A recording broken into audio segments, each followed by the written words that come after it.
Nintendo's Donkey Kong is easily one of the most iconic games of all time.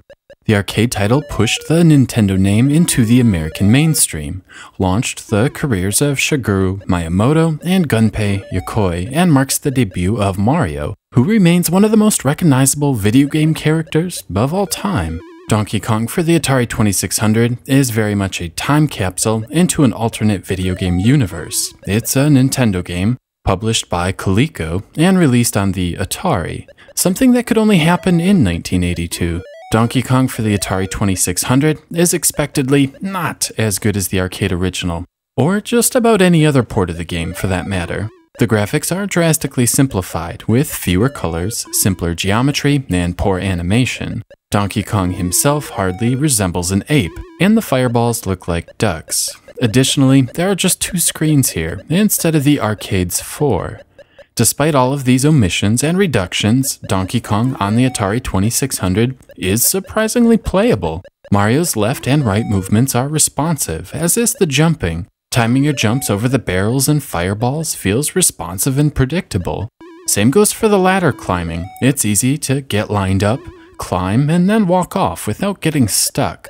Because the game plays so well, it's easy to quickly forget all the game's shortcomings and simply enjoy the experience that has been presented.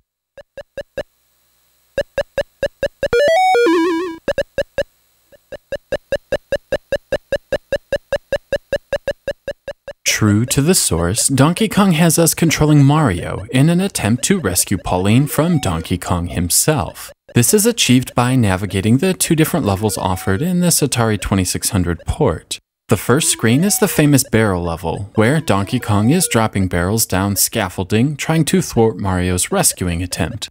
The randomness of the barrel movement is where the challenge and fun comes from, as you have to mentally keep track of 4 different barrels and make sure you don't get yourself pinned into an unwinnable situation. The second screen has you pulling 8 rivets while avoiding fireballs. The fireballs have a somewhat erratic movement and change directions without notice.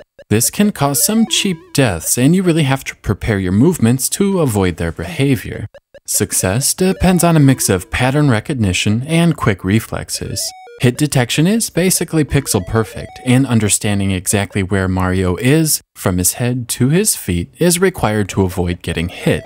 As there is a timer ticking away, you'll have to quickly determine if it's time to move forward or hang back and play it safe. This causes a bit of risk versus reward. Should you try and pull the rivet or hang back for another moment and wait for the next loop? It's totally addicting and a ton of fun. This is pretty much Donkey Kong in a nutshell. There are no additional skill levels or anything. Just the same 2 screens repeating over and over. This Atari 2600 version is one of the poorest ports of Donkey Kong, but it's still a fun romp and easy to recommend. 3 out of 5.